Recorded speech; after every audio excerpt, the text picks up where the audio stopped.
Boa tarde para você. O Mercado do Campo começa ao vivo, direto dos estúdios da B3, a junção entre BMF Bovespa e CETIP aqui na capital paulista. Começamos com informações do mercado financeiro. Hoje é o último dia útil desta semana. Amanhã, feriado nacional, não tem negociação aqui na Bolsa. Portanto, a semana encerra com uma alta para o dólar. A moeda americana até começou esta quinta-feira em queda, mas passou a se recuperar durante a tarde e fechou o dia com ganhos. Dólar negociado a R$ 3,15 mais 90 e alta de 0,34%. A alta para o dólar aconteceu por conta da queda no preço do petróleo, que acaba afetando diretamente os países emergentes, e também por conta da cautela do mercado em relação às eleições francesas que acontecem no domingo. As pesquisas de opinião apontam que a candidata que é mais nacionalista, de extrema-direita, deva ganhar as eleições da França. E isso pode fazer com que a França tome o mesmo caminho do Reino Unido, saindo até da União Europeia, o que gera uma grande cautela, uma grande preocupação no mercado financeiro, que busca um ativo, um investimento de menor risco, no caso o dólar, que termina então a semana em alta. Já o índice Bovespa, operando também com ganhos ao longo de todo o dia. Essa alta é sustentada pelas ações da Vale, que tiveram um aumento na produção de minério de ferro. E Bovespa a 63.760 pontos, ganho de 0,55%, terminando também esta semana mais curta com alta aqui na capital paulista. Índice Bovespa que nos últimos dias chegou a ultrapassar os 64 mil pontos, agora em torno de 63.700 pontos.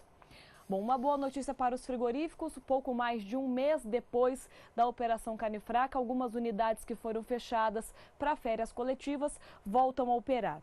A Minerva anunciou que vai retomar as atividades na unidade de abate de bovinos, localizada em Várzea Grande, no Mato Grosso. Isso deve ser retomado já na próxima segunda-feira, dia 24 de abril. Nesse mesmo dia, a JBS retoma as unidades, a operação nas unidades em 6 delas, das 10 que foram fechadas para férias coletivas. As outras 4 voltam a operar no dia 2 de maio, na outra terça-feira, na outra semana. E a Marfrig, que também tinha dado férias coletivas de 10 dias na unidade de Tangará da Serra, também no estado de Mato Grosso, já retomou normalmente as suas atividades. Bom, agora nós vamos conferir como ficaram as ações negociadas dentro do índice Bovespa, de JBS e também de Marfrig. Começamos então com as ações da Marfrig, que ficaram entre as maiores altas do índice Bovespa hoje. O ganho foi de 6%, ações negociadas a R$ 6,36 por papel. No preço mais alto do dia, a ação chegou a R$ 6,57, isso após ter aberto hoje a sessão abaixo de R$ 6 por ação. Você confere também como ficaram os papéis da JBS. A JBS operou parte do dia estável, mas já no fechamento teve essa queda um pouco mais forte, baixa de 1,08% para os papéis da JBS, negociadas a R$ 10,04 por ação. No preço mais baixo do dia, a ação chegou a ficar abaixo de R$ 10 por papel. Portanto, uma queda para as ações da JBS, enquanto as ações da Marfrig mostram uma boa recuperação hoje. E a Operação Carne Fraca, que completou um mês na última segunda-feira, dia 17 de maio, já mostra alguma recuperação. Vários países já regularizaram as importações de carne aqui do Brasil. E esse é o assunto do comentário de hoje de Antônio Resch. Olá. Olha, devagarinho, está voltando à normalidade o mercado de carne bovina no Brasil. Não apenas bovina, mas a bovina, que foi assim o grande estardalhaço que aconteceu com essa operação carne fraca. Está voltando, alguns países estão voltando a receber carne brasileira, mas tem também algumas encrenquinhas. Por exemplo, a União Europeia, lá 27 países, estão querendo tirar uma lasquinha. Dizem que nós vamos continuar recebendo carne brasileira, mas o Brasil tem que abrir o mercado para os nossos produtos lácteos e tal. Isso é absolutamente normal nesse mercado internacional. A Europa tem muito lácteo para exportar, quer ver se dá para tirar uma lasquinha nessa questão da carne brasileira e jogar um pouco dos seus produtos aqui no mercado interno. Isso faz parte do jogo. O negócio é que está voltando à normalidade e o que ocorreu, uma das consequências dessa operação carne fraca, foi que deram tiro no frango e acertaram o boi. O boi era o que tinha menos problema. Claro, nenhuma questão, quando se fala em questão sanitária, nenhum país do mundo tem uma qualidade sanitária perfeita. Sempre tem uma coisinha aqui, uma coisinha ali. O Brasil não é diferente. Mas a vigilância no Brasil sanitária, no setor de carnes, é muito eficiente. Claro, tem defeito? Tem, ninguém nega, tem defeito. Acha o defeito e conserta, é assim que funciona. O fato é que as coisas estão voltando à normalidade e isso para o país é muito importante porque depois do anúncio, deu um período aí que houve problemas e quem paga o pato sempre é o pecuarista, porque sobra para ele. Os frigoríficos reduziram o abate, enfim, mas tudo isso está começando a voltar à normalidade, ainda bem. Até o próximo boletim. Bom, e o desemprego é um dos grandes problemas da economia brasileira atualmente. Hoje, o Ministério do Trabalho divulgou como foi o fechamento de vagas no mês passado. O comércio foi o setor da economia que mais fechou postos de trabalho no mês de março. Foram 33.909 postos de emprego fechados em março apenas nesse setor. A agricultura ainda é o setor que menos fechou vagas de emprego no mês de março. Mesmo assim, teve um saldo líquido negativo de 3.471 postos de emprego, ou seja, esse foi o número de vagas que a agricultura fechou de empregos durante o mês de março. Só lembrando que no ano passado, quando todos os setores da economia já vinham mostrando um fechamento muito grande de vagas, a agricultura conseguia manter esses postos de trabalho. Isso não tem acontecido agora em 2017. Bom, agora a previsão do tempo. Vamos falar com a Nadiara Pereira da Somar Meteorologia, que nos conta como ficam as condições do clima para o centro-sul do Brasil nas próximas semanas. Olá, Nadiara.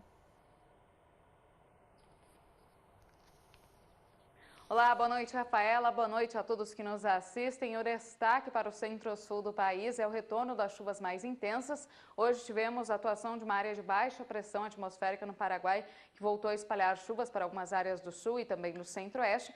E amanhã teremos a origem de uma frente fria, que também ajuda a organizar chuvas em boa parte do centro-sul do país. Isso beneficia principalmente algumas áreas produtoras de milho segunda safra do centro-oeste e do sudeste, que já apresentavam declínio da umidade no solo, especialmente aqui nas regiões de divisa entre Mato Grosso do Sul, Goiás e Mato Grosso, e no interior mineiro o índice de umidade no solo já está bastante baixo. Agora, nos próximos dias, com o aumento das chuvas, a gente observa que essa umidade deve aumentar, porque deve chover mais aqui entre São Paulo, Sul e Triângulo Mineiro e também boa parte do centro-oeste.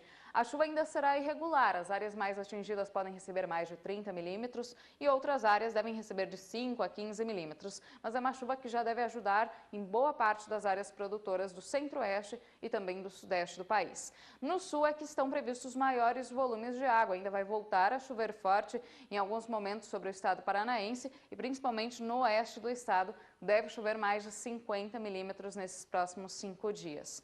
Do dia 25 ao dia 29, agora do mês de abril, a chuva continua mais abrangente sobre o centro-sul, mas ela perde um pouco de intensidade no centro-oeste e no sudeste. As áreas mais atingidas aqui da faixa leste do sudeste podem receber ainda 30 milímetros em 5 dias, mas nas demais áreas produtoras o volume deve variar de 5 a 15 milímetros, então indicando que as pancadas de chuva serão mais isoladas e alternadas com períodos mais longos de tempo seco. Sobre o sul do país, a chuva segue um pouco mais intensa aqui entre Santa Catarina e Paraná, o que garante bons níveis de umidade no solo para o desenvolvimento das lavouras de milho segunda safra, mas por outro lado, no Rio Grande do Sul, a previsão é de pouca chuva e isso beneficia as atividades de colheita tanto da soja como também do arroz no estado gaúcho. No decorrer do terceiro período, entre os dias 30 de abril e 4 de maio, ocorrem alguns episódios de chuva entre o sul, São Paulo e Mato Grosso do Sul, de forma bem isolada e com baixo acumulado. Já entre Mato Grosso, Goiás e o interior mineiro, expectativa de tempo mais seco nesse finalzinho de abril e início do mês de maio. Daqui a pouco eu volto com mais informações do tempo. Até já! Até já, Nadiara. E no próximo bloco você vai ver a queda de mais de 4% para os preços do café arábica. Nós voltamos já. O Mercado do Campo está de volta direto dos estúdios aqui da B3, em São Paulo. Bom, e agora vamos falar sobre o mercado do café, um dia de queda para as cotações e queda até bem acentuada. Lá em Londres, o mercado do café robusta acabou acompanhando essa baixa que aconteceu em Nova York e por isso os preços fecharam o dia em baixa. A queda por lá foi de pouco mais de 2%. Você acompanha agora o fechamento das cotações. Para maio, 2.098 dólares por tonelada, queda de 2,23%. Contrato de julho a 2.124 dólares por tonelada, cai 2,29%. Para setembro, 2.138 dólares a tonelada, queda de 2,06%. E novembro, a 2.143 dólares por tonelada, queda de 1,87%. Agora, o que chamou a atenção mesmo foi a queda para o contrato do Arábica lá na Bolsa de Nova York. Só lembrando que ontem os preços já caíram mais de 3% e hoje a queda foi de mais de 4%, ou seja, nos 2 dias, queda de 7% para os valores do café negociados na Bolsa de Nova York. Segundo analistas de mercado, o que provocou toda essa baixa hoje foi uma conjunção de fatores: petróleo em baixa, dólar em alta e também a entrada da safra brasileira, mesmo que menor, no mercado internacional. O contrato de maio ficou negociado a $1,31 por libra-peso, queda de 4,60%. Para julho, $1,34 por libra-peso, queda de mais de 4,5%. Contrato de setembro a $1,36 por libra-peso, queda de 4,40%. E o contrato de dezembro a $1,40 por libra-peso, recua 4,23% hoje. Você acompanha também como ficaram os preços do café arábica negociados aqui no Brasil. Assim como ontem, hoje os valores também acompanharam os preços lá na Bolsa de Nova York, também com uma queda muito forte. Para setembro, 163 dólares e 25 centes a saca de 60 quilos, queda de quase 4,5%. E o contrato de dezembro a 167 dólares e 65 centes a saca, perde 4,66%. Os contratos, então, com uma queda entre 7 e 8 dólares por saca de 60 quilos, uma baixa bem acentuada mesmo. A queda do petróleo normalmente influencia muito o mercado de café, mas é mesmo essa entrada da safra brasileira que tem provocado essa pressão muito baixista no mercado. Bom, agora nós voltamos a falar sobre a previsão do tempo. A Nadiara Pereira, da Somar Meteorologia, nos conta como ficam as condições do clima no centro-norte do Brasil. Nadiara.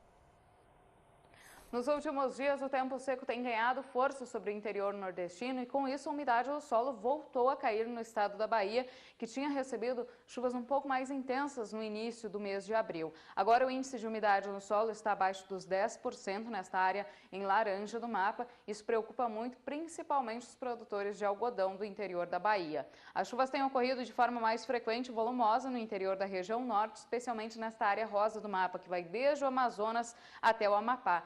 Nesta área, o índice de umidade no solo chega até 100%. Agora, para os próximos dias, tem previsão de mais chuva forte e abrangente sobre o norte do país. Inclusive, essa chuva chega até o estado de Roraima, que apresentava déficit hídrico, com volumes que podem ultrapassar 30 milímetros em 5 dias. Aqui sobre o Nordeste, a chuva continua mais concentrada sobre o norte da região, especialmente no Maranhão. Chove mais, o volume de água pode ultrapassar os 30 milímetros até o dia 24 agora do mês de abril. Mas no interior da Bahia, boa parte aqui de Sergipe, Alagoas e Pernambuco, a previsão é de tempo seco e com isso a umidade no solo tende a cair ainda mais nesses próximos 5 dias. No segundo período, entre 25 e 29 de abril, a chuva se intensifica ainda mais no norte do país e inclusive pode trazer transtornos por causa da elevação do nível dos rios. O índice de chuva pode chegar a mais de 100 milímetros, especialmente no extremo oeste do Amazonas. Agora, sobre o Nordeste, a distribuição da chuva não muda muito. Continua chovendo mais entre o norte do Maranhão e as áreas litorâneas até o Rio Grande do Norte e no interior da região a expectativa é de predomínio do tempo mais seco. No terceiro período, entre os dias 30 de abril e 4 agora do mês de maio, expectativa de bastante chuva ainda sobre o norte do país, mais uma vez com volumes expressivos que ultrapassam 100 milímetros aqui entre o norte do Amazonas, Roraima e partes do Pará, e é uma chuva com potencial para transtornos. E no Nordeste chove mais aqui do norte do Maranhão, norte do Piauí, com volumes acima de 50 milímetros. Nas demais áreas do interior nordestino e também aqui sobre partes do Tocantins, a previsão é de pouca chuva neste período. Como a gente pode observar, a chuva deve diminuir significativamente aqui no interior do Brasil no início do mês de maio, e esse tempo mais seco vai continuar predominando também sobre o estado da Bahia, boa parte do interior também de Pernambuco e sul do Piauí. Eu volto com você no estúdio, Rafaela. Muito obrigada, Nadiara, pelas suas informações. E no próximo bloco você vai ver os destaques para o mercado do milho. Nós voltamos já.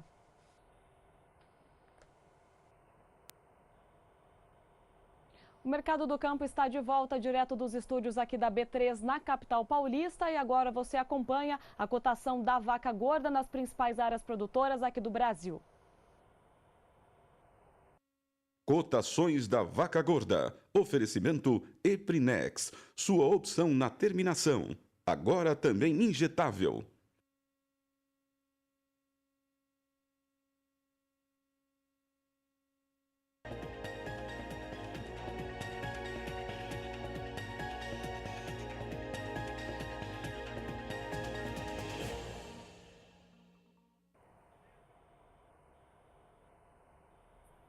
Bom, os preços das commodities em geral caíram 3,1% em março, em média.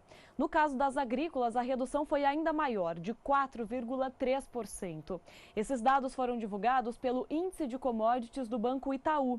Os analistas do banco acreditam que essa redução de preços tenha fatores específicos de cada cultura e não um fator geral para todas as commodities. No caso das commodities agrícolas, os dois principais itens a puxar para baixo, esses itens foram a soja, que tem uma produção recorde esperada no mundo todo, e também o açúcar, com a diminuição da demanda da Índia.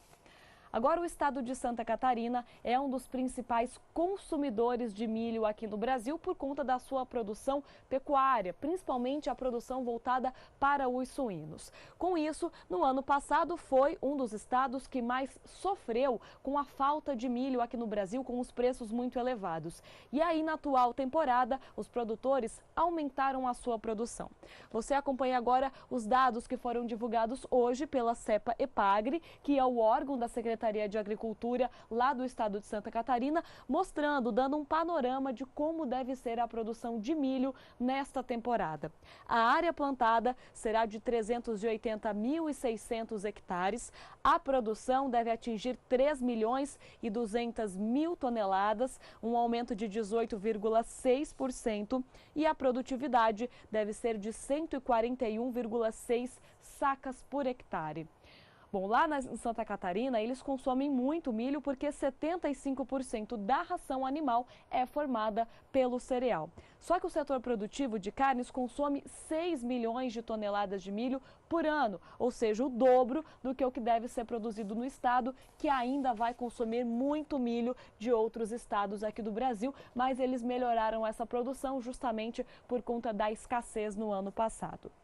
Bom, e o Ministério da Agricultura liberou recursos para a subvenção dos produtos de milho. O excesso de oferta devido à boa produtividade na atual safra pressionou os valores pagos pelo cereal, e a medida do governo federal busca garantir um preço mínimo à comercialização. As operações para venda de contratos de opção serão iniciadas já na próxima semana. Veja na reportagem.